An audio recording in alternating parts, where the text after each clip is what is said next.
बिस्मिल्लाहिर्रहमानिर्रहीम। Welcome back my YouTube channel Umar wise health. उम्मीद करता हूँ कि नाज़रीन आप सब खैरियत से होंगे।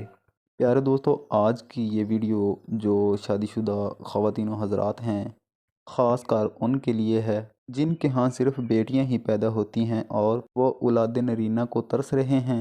बेटियाँ भी अल्लाह ताला की रहमत हैं, लेकिन बेटे भी अल्लाह ताला की नेमत होते हैं। तो ये अमल मैंने जितने भी लोगों को बताया है, अल्लाह ताला के हुक्म से उनके यहाँ बेटा ही पैदा हुआ है। इस अमल को आपने कैसे करना है, इसको तफसील के साथ मैं आपको बता देता हूँ। लेकिन उससे पहले मेरी आपसे रिक्वेस्ट है कि अगर आप मेरे YouTube channel Umar voice health पे न्यू हैं तो सबसे पहले मेरे चैनल को सब्सक्राइब कर दें और साथ में खड़ी बेल को प्रेस कर दें, ताकि मेरे चैनल पर हर न्यू वीडियो अपलोड होने की नोटिफिकेशन आपको बआसानी मिलती रहे। वीडियो स्टार्ट करने से पहले हमेशा की तरह आए मिलकर एक दुआ कर लेते हैं कि ऐ परवरदिगार, इस दुनिया में जितने भी बेऔलाद ख़वातीन हज़रात हैं उनको अपने प्यारे हबीब हज़रत मोहम्मद सल्लल्लाहु अलैहि वसल्लम के सदक़े नेक औलाद अता फरमा, आमीन। इस दुआ में शामिल होने के लिए आप भी एक बार कमेंट में आमीन ज़रूर लिखिएगा।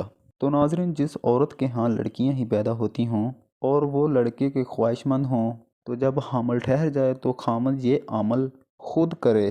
कैसे करना है? औरत ने लेट जाना है और खामद पास बैठ जाए तो खामद ने अपने सीधे हाथ वाली शहादत की उंगली पर या मदीनू पढ़कर फूंक मारना है और औरत की नाफ के इर्द गिर्द गोल दायरा बना देना है। फिर दूसरी मर्तबा या मदीनू पढ़कर नाफ के गिर्द गोल दायरा बना देना है। इसी तरह ये अमल 70 मरतबा करना है, यानी कि 70 दायरे बनाने हैं। और ये अमल सिर्फ एक बार ही करना है, एक दिन में ही करना है और दोबारा ये अमल करने की ज़रूरत नहीं है। एक बात आप जहन में रखें, अमल शुरू करने से पहले अव्वल आखिर 7 मरतबा दुरूद पाक पढ़ना है और जब भी या मदीनू पढ़ना है तो गोल दायरा लगाने से पहले उंगली पर एक दफ़ा फूंक मारनी है और उसके बाद वो गोल दायरा बनाना है। उसके बाद दोबारा फिर या मदीनू पढ़कर फूंक मारनी है और इसी तरह 70 मरतबा गोल दायरे बनाने हैं।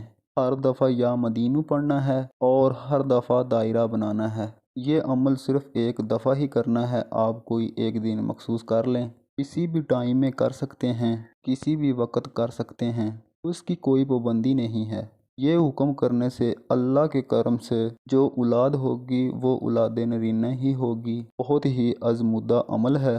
तो नाज़रीन, उम्मीद करता हूँ आज की वीडियो आपको बहुत पसंद आई होगी। मिलते हैं नेक्स्ट वीडियो में, तब तक के लिए अल्लाह हाफिज़। वीडियो वॉच करने के लिए बहुत शुक्रिया।